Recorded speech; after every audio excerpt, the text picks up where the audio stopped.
पूज्यपाद परमहंस प्रवेदिकाचार्य श्री भक्ति वेदांत स्वामी श्रील प्रभुपाद की, समस्त वैष्णवाचार्य वृंद की, श्री श्री गौरनिताय की, श्री श्री राधा रमन बिहारी भगवान की, उपस्थित समस्त भक्त वृंद की, निताय गौ प्रेमानंदे। हरे कृष्णा। तो आज हम लोग श्रीमद् भगवद गीता अध्याय 8 श्लोक संख्या 14 पे चर्चा करेंगे। ओम नमो भगवते वासुदेवाय। ओम नमो भगवते वासुदेवाय। ओम नमो भगवते वासुदेवाय। ओम नमो भगवते वासुदेवाय। ओम नमो भगवते वासुदेवाय। ओम नमो भगवते वासुदेवाय। हरे कृष्णा। आप लोग हमारे साथ साथ बोलिए। अनन्य चेता अनन्य चेता सततम सततम यो यो माम मां स्मरति स्मरति नित्यशः नित्यशः तस्याहं तस्याहं सुलभा सुलभा पार्थ पार्थ नित्ययुक्तस्य नित्ययुक्तस्य योगिना योगिना अनन्यचेता सततम् अनन्यचेता सततं यो मां स्मरति नित्यसा यो मां स्मरति नित्यसा तस्याहं सुलभा पार्थ तस्याहं सुलभा पार्थ नित्ययुक्तस्य योगिना नित्ययुक्तस्य योगिना अनन्यचेता सततम् अनन्यचेता सततं यो मां स्मरति नित्यसा यो मां स्मरति नित्यसा तस्याहं सुलभा पार्थ तस्याहं सुलभा पार्थ नित्ययुक्तस्य योगिना। नित्ययुक्तस्य योगिना। शब्दार्थ। अनन्य चेता अविचलित मन से, सततम सदैव, यह जो माम मुझको स्मृति स्मरण करता है, नित्य सा नियमित रूप से, तस्य उस, अहम मैं हूँ, सुलभ सुलभ सरलता से प्राप्त, पार्थ हे प्रथापुत्र, नित्य नियमित रूप से, युक्तस्य लगे हुए, योगिना भक्त के लिए। इस श्लोक का अर्थ तात्पर्य श्रील प्रभुपाद जी के द्वारा। श्रील प्रभुपाद की जय। हे अर्जुन, जो अनन्य भाव से निरंतर मेरा स्मरण करता है, उसके लिए मैं सुलभ हूँ, क्योंकि वह मेरी भक्ति में प्रवृत्त रहता है। तात्पर्य इसका बड़ा है, थोड़ा ध्यान पूर्वक सुनेंगे इसको। हरि बोल बंद कर दो। तात्पर्य इस श्लोक में उन निष्काम भक्तों के द्वारा प्राप्य अंतिम गंतव्य का वर्णन है, जो भक्ति योग के द्वारा भगवान की सेवा करते हैं। पिछले श्लोकों में 4 प्रकार के भक्तों का वर्णन हुआ है: अर्थ, जिज्ञासु, अर्थार्थी तथा ज्ञानी। मुक्ति की विभिन्न विधियों का भी वर्णन हुआ है: कर्मयोग, ज्ञान योग, हठ। पद्धतियों के नियमों में कुछ न कुछ भक्ति मिली रहती है, लेकिन इस श्लोक में शुद्ध भक्ति का वर्णन है, जिसमें ज्ञान, कर्म या हठ का मिश्रण नहीं होता। जैसा कि अनन्य चेता शब्द से सूचित होता है, भक्ति योग में भक्त कृष्ण के अतिरिक्त और कोई इच्छा नहीं करता। शुद्ध भक्त न तो स्वर्गलोक जाना चाहता है, न ब्रह्म ज्योति से तादात्म्य या मोक्ष या बंधन से मुक्ति ही चाहता है। शुद्ध भक्त किसी भी वस्तु की इच्छा नहीं करता। चैतन्य चरितामृत में शुद्ध भक्त को निष्काम कहा गया। उसे ही पूर्ण शांति का लाभ होता है, उन्हें नहीं जो स्वार्थ में लगे रहते हैं। एक ओर जहां ज्ञान योगी, कर्म योगी या हठ योगी का अपना अपना स्वार्थ रहता है, वहीं पूर्ण भक्त में भगवान को प्रसन्न करने के अतिरिक्त अन्य कोई इच्छा नहीं होती।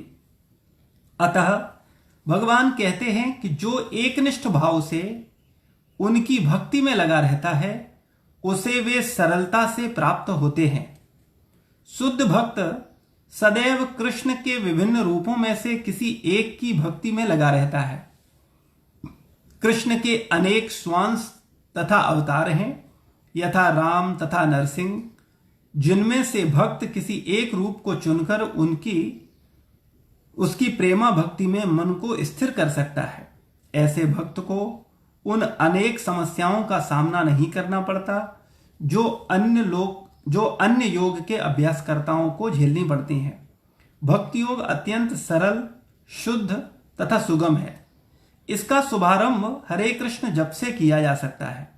भगवान सबों पर कृपालु हैं, किंतु जैसा कि पहले कहा जा चुका है, जो अनन्य भाव से उनकी सेवा करते हैं वे उनके ऊपर विशेष कृपालु रहते हैं।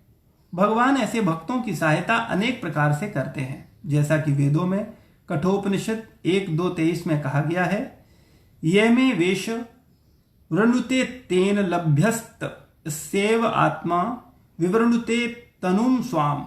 जिसने पूरी तरह से भगवान की शरण ले ली है और जो उनकी भक्ति में लगा हुआ है वही भगवान को यथा रूप में समझ सकता है।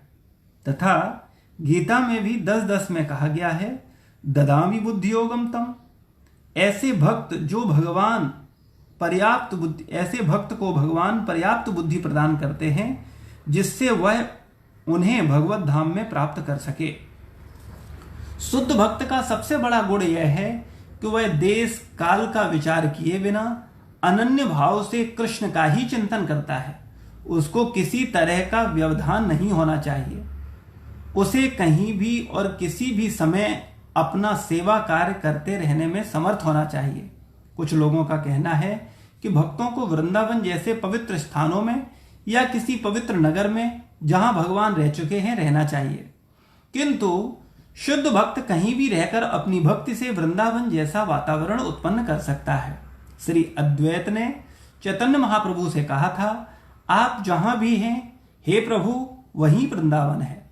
जैसा कि सततम तथा नित्यतः शब्दों से सूचित होता है, शुद्ध भक्त निरंतर कृष्ण का ही स्मरण करता है और उन्हीं का ध्यान करता है। ये शुद्ध भक्त के गुण हैं जिनके लिए भगवान सहज सुलभ हैं। गीता समस्त योग पद्धतियों में से भक्ति योग की ही संस्तुति करती है। सामान्यतया भक्ति योगी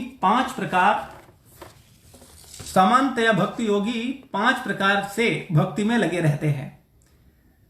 शांत भक्त जो उदासीन रहकर भक्ति में युक्त होते हैं, दास्य भक्त जो दास के रूप में भक्ति में युक्त होते हैं, साख्य भक्त जो सखा रूप में भक्ति से युक्त होते हैं, वात्सल्य भक्त जो माता पिता की भांति भक्ति में युक्त होते हैं, तथा माधुर्य भक्त जो परमेश्वर के साथ दाम्पत्य प्रेमी की भांति भक्ति में युक्त होते हैं। शुद्ध भक्त इनमें से किसी में भी परमेश्वर की प्रेमा भक्ति में युक्त होता है और उन्हें कभी नहीं भूल पाता, जिससे भगवान उसे सरलता से प्राप्त हो जाते हैं। जिस प्रकार शुद्ध भक्त क्षण भर के लिए भी भगवान को नहीं भूलता, उसी प्रकार भगवान भी अपने शुद्ध भक्त को क्षण भर के लिए भी नहीं भूलते। हरे कृष्ण कृष्ण कृष्ण हरे हरे, हरे राम राम राम हरे हरे। इस महामंत्र के कीर्तन की कृष्ण भावना भावित विधि का यही सबसे बड़ा आशीर्वाद है। ओम अज्ञानतिमिरान्धस्य ज्ञानाञ्जनशलाकया चक्षुरुन्मिलितं येन तस्मै श्रीगुरवे नमः। श्रीचैतन्यमनोभीष्टं स्थापितं येन भूतले स्वयं रूपा कदा मह्यं ददाति स्वपदान्तिकम्। वन्देऽहं श्रीगुरु श्रीयुतपदकमलं श्रीगुरुन् वैष्णवांश्च श्रीरूपं साग्रजातं सहगणरघुनाथान्वितं तं सजीवं सावद्वैतं सावधूतं परिजनसहितं कृष्णचैतन्यदेवं श्रीराधा कृष्णपादान् सहगणललिता श्रीविशाखान्वितांश्च। हे कृष्ण करुणा सिन्धु दीनबन्धो जगत्पते गोपीश गोपिका कांत राधा कांत नमोस्तुते। तप्त कांचनी गौरांगी राधे वृंदावनेश्वरी वृषभानुसुते देवी प्रणमामि हरिप्रिये। वाञ्छाकल्पतरुभ्यश्च कृपा सिन्धुभैव च पतितानां पावनेभ्यो वैष्णवेभ्यो नमो नमः। जय श्री कृष्ण चैतन्य प्रभु नित्यानंद श्री अद्वैत गदाधर श्रीवासादि गौर भक्त वृंद। हरे कृष्णा कृष्णा कृष्णा हरे हरे, हरे राम राम राम हरे हरे। नमो विष्णुपादाय कृष्णपृष्ठाय भूतले श्रीमते भक्तिवेदांत स्वामी गीतनामने। नामस्ते सारस्वतदेवे गौरवाणी प्रचारिणे निर्विशेष शून्यवादी पाश्चात्य देश तारिणे।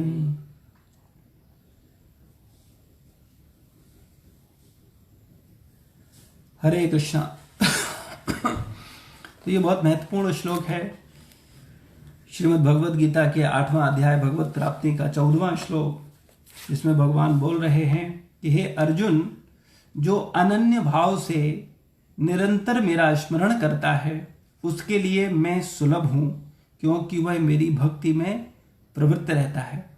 जो साधक, जो भगवान का भक्त भगवान से अनन्य भक्ति करता है, अनन्य भक्ति का मतलब है अन्य कुछ नहीं, एकमात्र भगवान।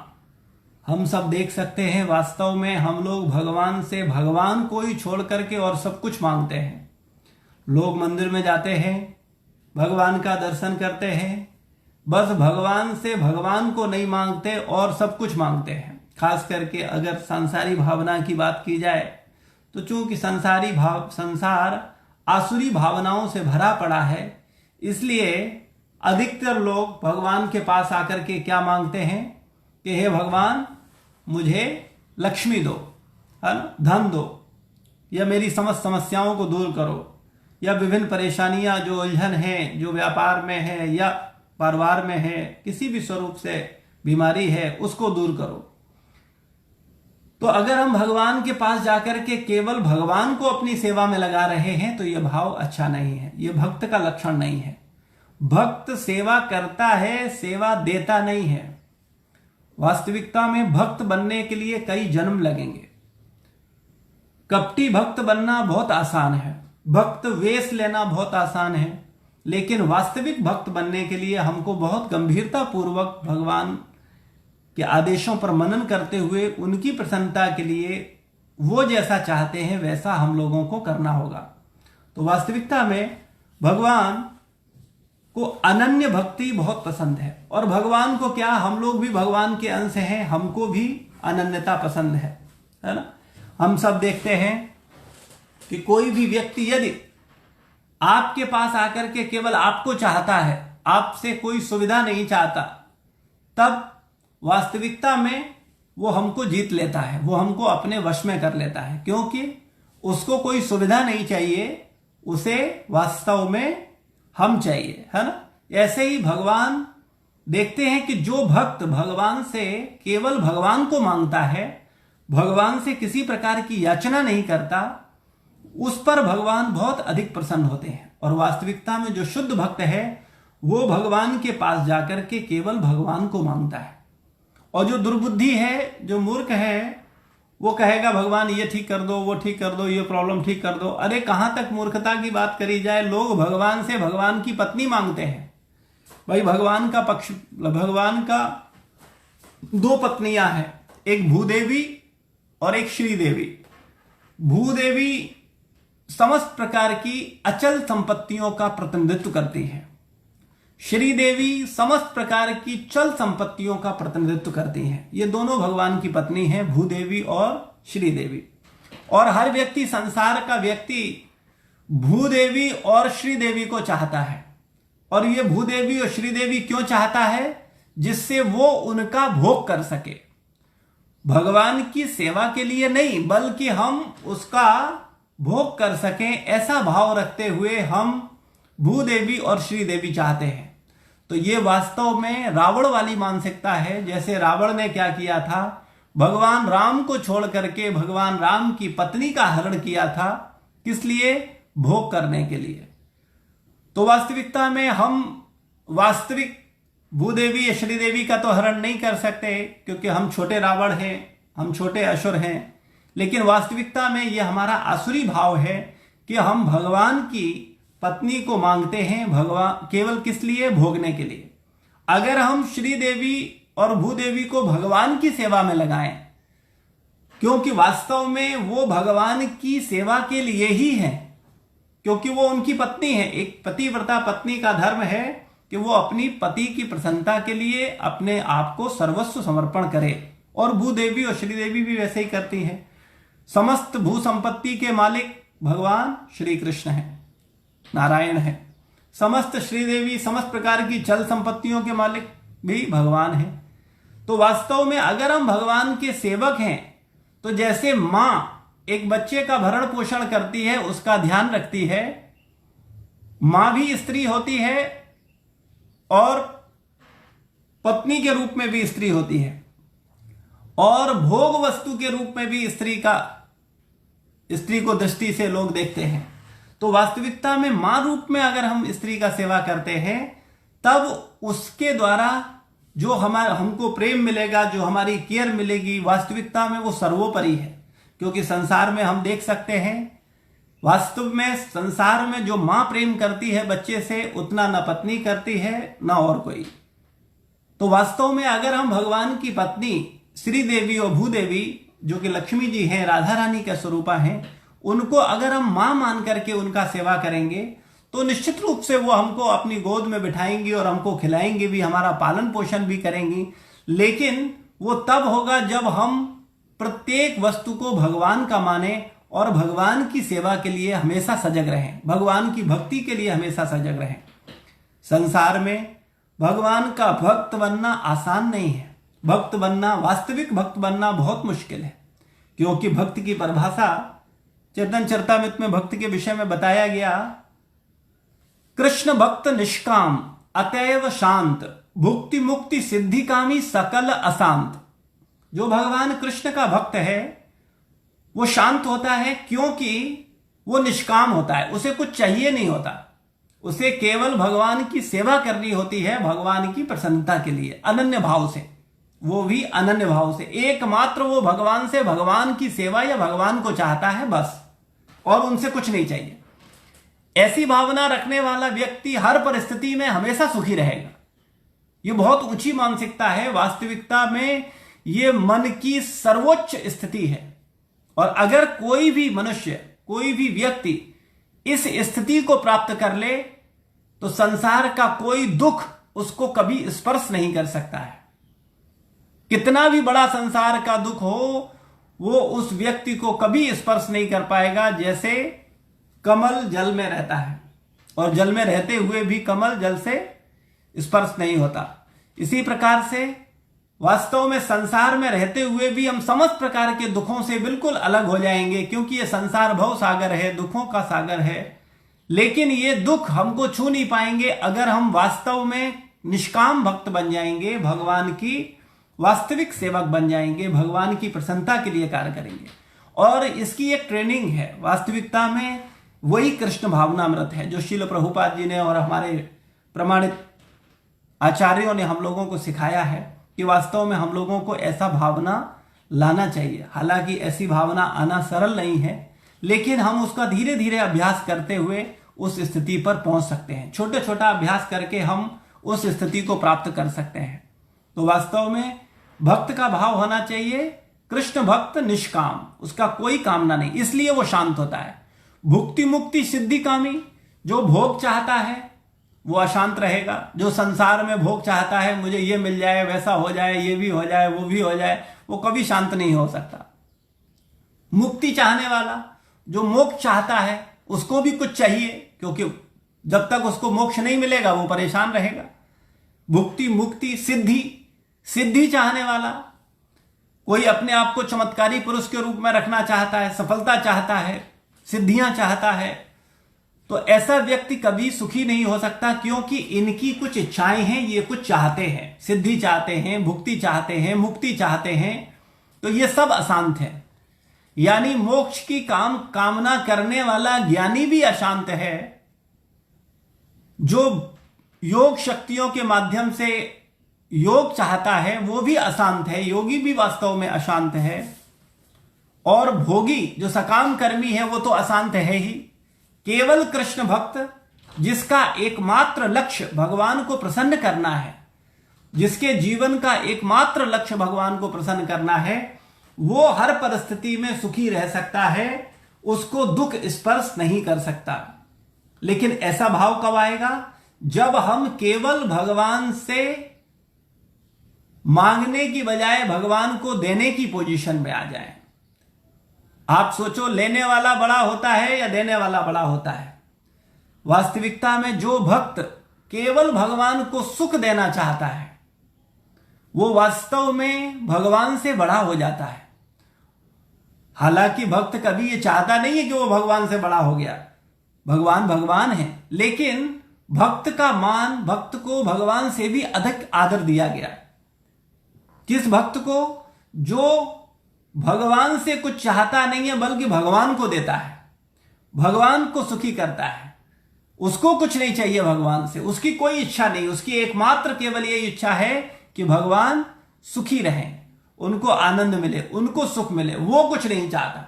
ऐसा प्रेम बहुत दुर्लभ है और वास्तव में ये प्रेम वास्तविक प्रेम है और यही प्रेम परमात्मा हम सबसे करता है, क्योंकि वो हमको केवल देता रहता है, हमसे कुछ नहीं चाहता। लेकिन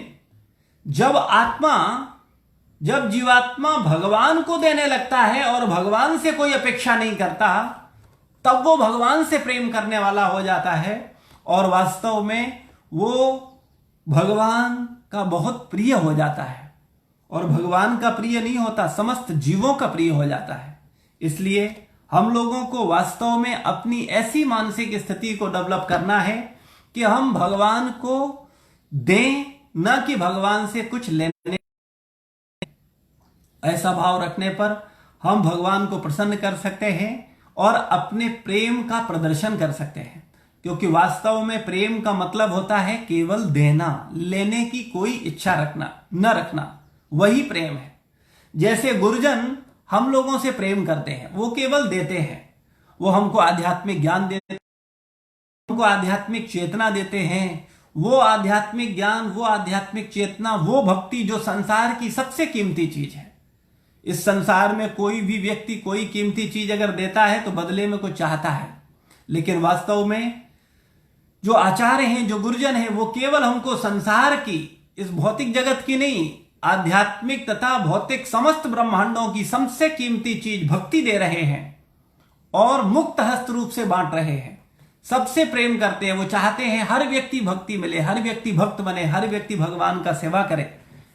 तो वास्तव में जो गुरुजन है वो हमसे प्रेम करते हैं, हम गुरुजनों से प्रेम नहीं करते हैं, क्योंकि हम वास्तविकता में कुछ चाहते हैं। लेकिन भक्त जो गुरुजन है, जो भगवान है, वो हमसे कुछ नहीं चाहते, वो मुक्त हस्त रूप से केवल देते हैं। तो इसलिए देने वाला हमेशा बड़ा होता है। तो वास्तव में अगर हम वास्तविक भक्त बनना चाहते हैं तो हम ये संकल्प लें कि हम आज से भगवान से कुछ नहीं मांगेंगे, केवल भगवान का सेवा करेंगे। क्योंकि मेरे जीवन में जो भी विपरीत परिस्थिति आ रही है उसका कारण मेरे ही पाप कर्म है, और वो पाप कर्म जब तक रहेंगे तब तक वो कष्ट हमको भोगना होगा। तो जब मैं अपने ही पाप कर्मों के भोगों को भोग रहा हूं तो मैं उनको हटाने के लिए भगवान से क्यों अनुरोध करूं, क्योंकि है तो भोग मेरा ही। वास्तव में हम लोगों को प्रत्येक अवस्था में ऐसा भाव रखना चाहिए कि हम भगवान का सेवा करें और भगवान से सेवा न लें। हालांकि ये बहुत ऊंचा भाव है, लेकिन अभ्यास से होगा। भगवान के पवित्र नाम का अपराध रहित जप करने से ऐसा भाव, ऐसी मानसिक स्थिति हमारी हो जाएगी, बशर्ते हमें साधना को गंभीरता पूर्वक अपने जीवन में इंप्लीमेंट करना होगा, तब उसका लाभ हमको मिलेगा। तो भगवान बोलते हैं जो अनन्य भाव से निरंतर मेरा स्मरण करता है, और ये दोनों ही चीजें बड़ी मुश्किल है। पहले तो अनन्यता नहीं होती, और थोड़ा बहुत अनन्यता हो भी जाए तो निरंतर नहीं होता। एक हफ्ते के लिए प्रभु जी अनन्य भाव में थे, एक महीने के लिए अनन्य भाव में थे, या एक साल के लिए थे, और दूसरी साल, तीसरी साल, चौथी साल या 10वीं साल किसी और ही मूड में है, किसी और ही दिशा में है, किसी और ही चिंतन में है। तो वास्तविकता में ये निरंतर नहीं होता, और अगर ये दो चीजें नहीं होंगी तो आगे की चीज नहीं होगी। इसलिए शास्त्र की बात को हमें एज इट इज लेना चाहिए, केवल अपने फायदे की नहीं सोचनी चाहिए। भगवान बोलते हैं जो अनन्य भाव से निरंतर मेरा स्मरण करता है, एक तो अनन्य भाव, दूसरा निरंतर स्मरण करता है, उसके लिए मैं सुलभ हूं और उसके लिए भगवान सुलभ है। हमारे लिए भगवान सुलभ नहीं, क्यों नहीं है? क्योंकि ये दोनों शर्तें हम पूरी नहीं कर पाते, क्योंकि वह मेरी भक्ति में प्रवृत्त रहता है। भगवान बोलते हैं मेरी भक्ति में प्रवृत्त रहता है, इसलिए मैं उसके लिए सुलभ हूं। लेकिन कब? जब वो ये दो शर्तों को पूरा करेगा कि वो भगवान का निरंतर स्मरण करेगा और अनन्य। अनन्य का अर्थ होता है अन्य कुछ नहीं, अन्य कोई नहीं और निरंतर। अन्य कुछ नहीं का मतलब है हमें कुछ नहीं चाहिए, केवल भगवान चाहिए।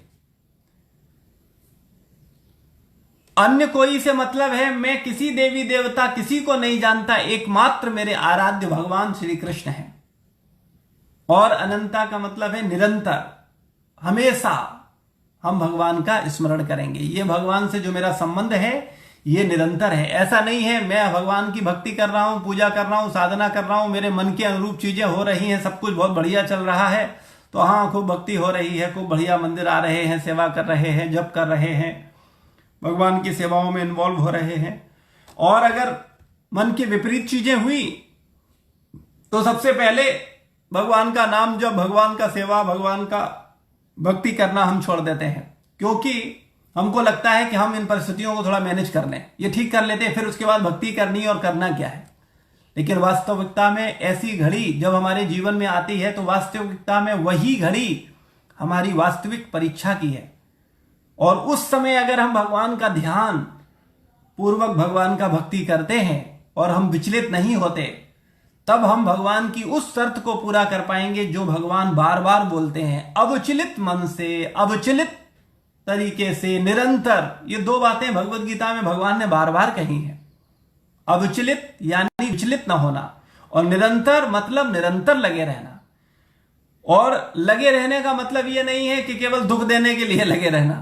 लगे रहने का मतलब है सद्भावना से लगे रहना, प्रेम भाव से लगे रहना, सद्विचारों से लगे रहना, और वास्तविकता में सेवा भाव करते हुए निष्काम भाव से भगवान का सेवा करना।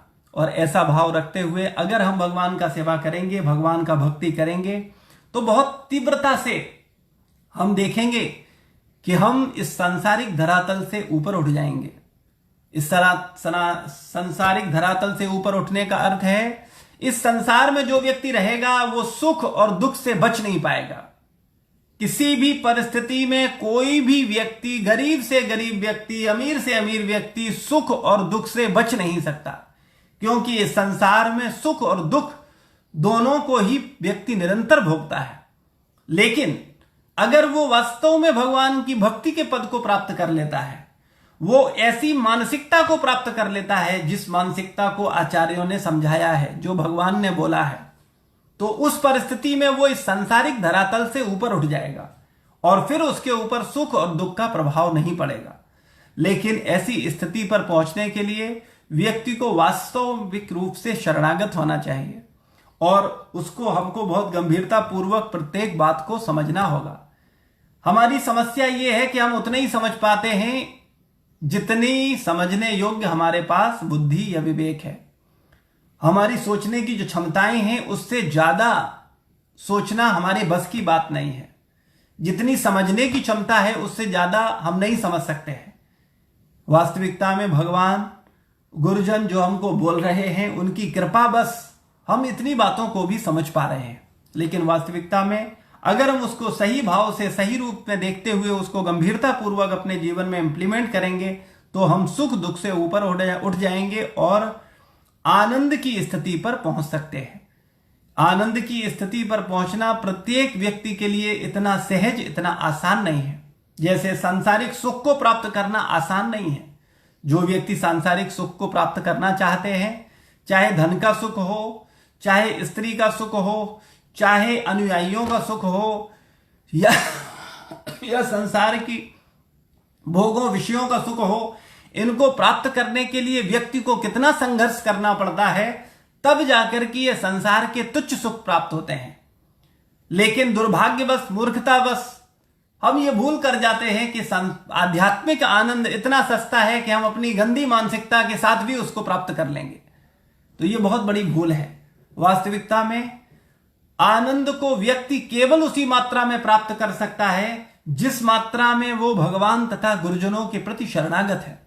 अगर वो 1% शरणागत है तो निश्चित रूप से वो 1% इस भौतिक चेतना से ऊपर उठ जाता है। अगर वो 10% शरणागत है तो निश्चित रूप से वो 10% इस सांसारिक चिंतन से ऊपर उठ जाता है। और अगर वो 100% शरणागत है तो निश्चित रूप से इस संसार का कोई भी सुख और संसार का कोई भी दुख उसको छू नहीं पाएगा। लेकिन उस चेतना को प्राप्त करना, उस भक्ति को प्राप्त करना, उस वास्तविक मूड को प्राप्त करना के लिए हमको कुशल आध्यात्मिक निर्देशन की आवश्यकता है। और जो श्रील प्रभुपाद हमको जो बता रहे हैं, अगर हम उसको एज इट इज स्वीकार कर लें तो निश्चित रूप से हम उस अवस्था को प्राप्त कर सकते हैं, बशर्ते मेरा परीक्षण करने वाला कोई हो, मेरे ऊपर अंकुश लगाने वाला कोई हो, मुझे चेक करने वाला कोई हो, मेरा होमवर्क देखने वाला हो कि हाँ हम सही जा रहे हैं या गलत जा रहे हैं। अधिकतर व्यक्ति अपनी मन वांछित इच्छा को पूरा करने के लिए संरक्षण में नहीं रहना चाहता, वो किसी के निर्देशन में नहीं रहना चाहता, वो स्वतंत्रता पूर्वक मन मौजी कार्य करते हुए संसार में विचरण करना चाहता है। और ऐसी स्थिति सांसारिक भौतिक विषय वासनाओं के लिए तो ठीक हो सकती है, लेकिन आध्यात्मिक जीवन में वही व्यक्ति उतना अधिक स्वतंत्र है जो जितना अधिक शरणागत है। और वास्तव में माया का काम यह होता है कि वो दिखाती है कि तुम सुखी हो जाए, लेकिन वास्तविकता में और अधिक दुखी करती है। माया का अर्थ ही होता है जो नहीं है उसे हम वो मानते हैं। जैसे हम आत्मा हैं लेकिन हम अपने आप को मानते क्या हैं? शरीर है। हम दुखी हैं लेकिन हम मानते क्या हैं? हम सुखी हैं। ये माया है। संसार में हर व्यक्ति अपनी अपनी स्थिति पर क्या सोचता, हाँ वो सुखी है, सब कुछ तो ठीक है, सब ठीक है, क्योंकि वो माया में है। ये इसलिए बोला जा सकता है क्योंकि ये संसार को भगवान ने स्टाम्प लगाया है दुखालयम अशाश्वतम, इसमें दुखी दुख है। और अगर दुख सागर में खड़ा होकर कोई कहे कि वो दुखी नहीं है तो इसका मतलब है उसकी मानसिक स्थिति ठीक नहीं है। जैसे सागर में खड़ा हुआ कोई व्यक्ति, समुद्र में खड़ा हुआ कोई व्यक्ति ये कहे कि वो भींगा नहीं है, तो अब क्या कहेंगे कि उसका मानसिक स्थिति ठीक नहीं है। इसी प्रकार से इस संसार में अगर कोई है और वो कहे कि वो सुखी है तो इसका मतलब है वास्तविकता में उसका मानसिक स्थिति ठीक नहीं है। जैसे एक पागल होता है, पागल को कभी ये नहीं लगता कि वो पागल है या दुखी है या परेशान है। वो गंदा हो, मैला हो, कुचेला हो, बड़बड़ाता रहे, कुछ भी कर ले, वो सोचता है वो बड़ा सुखी है, क्योंकि ये माया है। ये माया की, ये भगवान की जो माया है, वास्तविकता में ये भी भगवान की बड़ी दया है। क्योंकि अगर ये माया ना होती तो वास्तविकता में संसार के लोग हर परिस्थिति में कितने परेशान होते। लेकिन इस माया ये हमें दिखाती जरूर है कि हम सुखी हैं, लेकिन वास्तविक स्थिति में देखें तो हम दुखी हैं। तो जब हम इस सत्य को जान लेते हैं तब हम वास्तविक आनंद की ओर बढ़ते हैं और संसार के इस असत्य से बाहर निकलना चाहते हैं। तो उस स्थिति को प्राप्त करने का एकमात्र साधन है भगवान तथा भगवान के भक्तों का शरणागति। और जो व्यक्ति जिस मात्रा में शरणागत होगा उसी मात्रा में वो भौतिक बंधन, भौतिक सोच, भौतिक सुख तथा दुख से ऊपर उठ जाएगा। तो श्रील प्रभुपाद जी इसके तात्पर्य में हमको बता रहे हैं कि इस श्लोक में उन निष्काम भक्तों द्वारा प्राप्तव्य अंतिम गंतव्य का वर्णन है जो भक्ति योग के द्वारा भगवान की सेवा करते हैं। पिछले श्लोक में 4 प्रकार के भक्तों का वर्णन हुआ है, आर्त, जिज्ञासु, अर्थाती तथा ज्ञानी। मुक्त की विभिन्न विधियों का भी वर्णन हुआ, कर्म योग, ज्ञान योग, हठ योग। इन योग पद्धतियों के नियमों में कुछ न कुछ भक्ति मिली रहती है, लेकिन इस श्लोक में शुद्ध भक्ति का वर्णन है। जो यह श्लोक है इसके अंदर विशुद्ध भक्ति का वर्णन है कि अनन्य भाव से निरंतर मेरा स्मरण करो।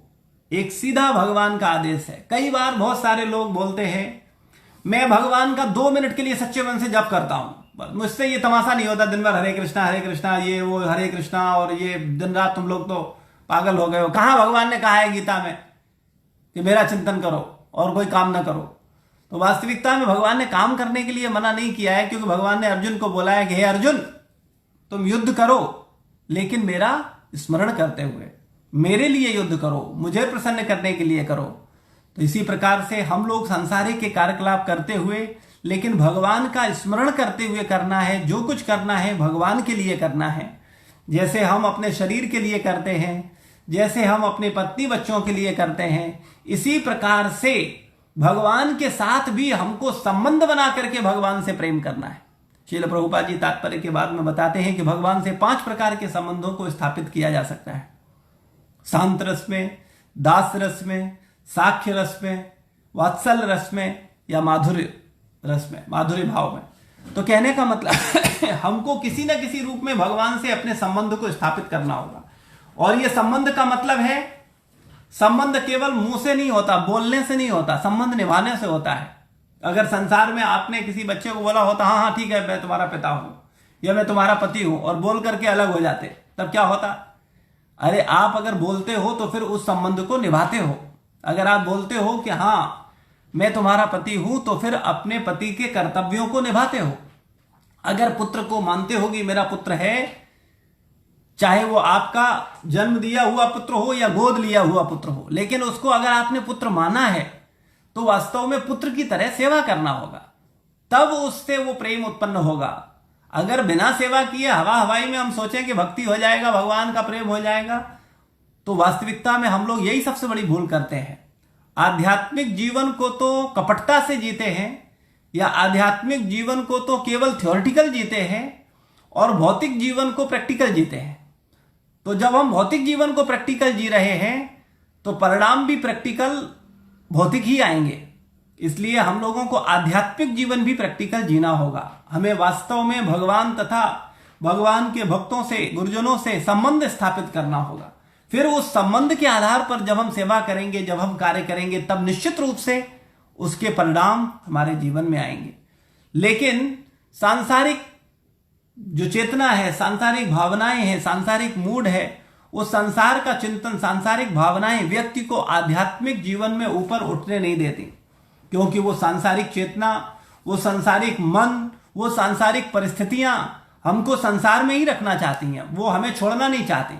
और हम भी उस सांसारिक मन के चालों में आ जाते हैं, हम भी उसको बातों में फंस जाते हैं और सत्य को नहीं समझ पाते।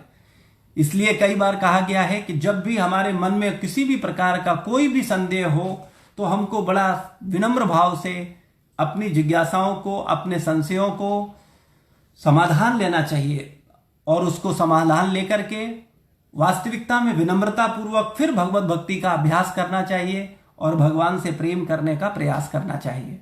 लेकिन अगर हम अपने ही मन में कुछ भी सोचें और फिर कुछ भी सोचा हुआ को कुछ भी पोषण करते रहें और अपने ही गलत विचारों के कारण अपना पतन कर लें, तो फिर उसमें ऐसे व्यक्ति का कौन मदद कर सकता है। इसलिए हम सब लोगों को बहुत गंभीरता पूर्वक भगवान द्वारा कही हुई भगवत गीता के श्लोकों पर मनन करना चाहिए। गीता के तात्पर्य में दी हुई प्रभुपाद जी के शब्दों पर हमें ध्यान देना चाहिए और उनके अनुसार जीवन जीने का प्रयास करना चाहिए। फिर निश्चित रूप से हम भगवान की भक्ति को समझ पाएंगे और वास्तविक भक्त बनके जीते जी सुख दुख से ऊपर उठ करके वैकुंठ को प्राप्त कर पाएंगे, जीते जी आनंद को प्राप्त कर पाएंगे, जीते जी भगवान का कृपा प्राप्त कर पाएंगे। तो आगे प्रभुपाद जी बोलते हैं कि शुद्ध भक्त का सबसे बड़ा गुण यह है कि वह देश काल का विचार किए बिना अनन्य भाव से कृष्ण का ही चिंतन करता है। उसको किसी तरह का व्यवधान नहीं होना चाहिए, उसे कहीं भी और किसी भी समय अपना सेवा कार्य करते रहने में समर्थ होना चाहिए।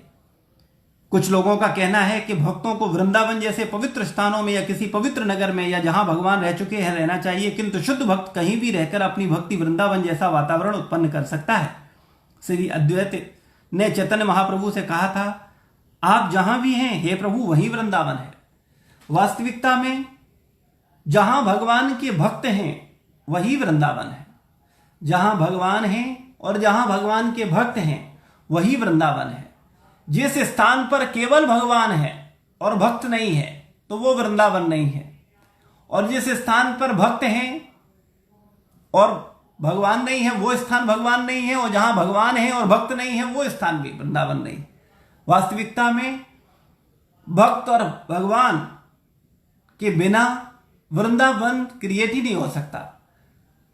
तो भक्त जहां होंगे वहां वृंदावन अपने आप होगा, क्योंकि भक्त का मतलब है जो भगवान की चर्चा करने में आनंद ले, जो भगवान के विषय में परस्पर बातें करने में सुख का अनुभव करे, आपस में आनंद, भगवान के विषय में ही एकमात्र चर्चा करे। और भगवान के विषय में चर्चा करने का मतलब यह नहीं है भगवान ये थे, भगवान वो थे, भगवान की सेवा करने की चर्चा करने में आनंद ले, उसे बोलते हैं भगवान की भक्ति करने में।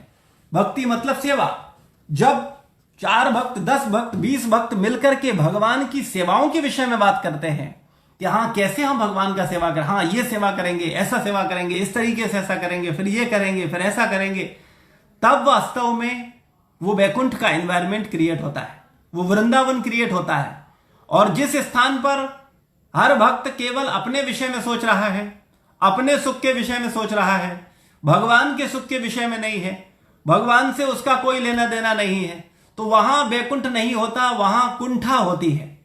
तो 2 प्रकार के जगत हैं, एक कुंठा जगत और एक वैकुंठा। वैकुंठ मतलब जहां कुंठा ना हो, जहां ईर्ष्या ना हो, जहां सेवा हो, जहां कंपटीशन ना हो, जहां कॉपरेशन हो, उसे वैकुंठ बोलते हैं।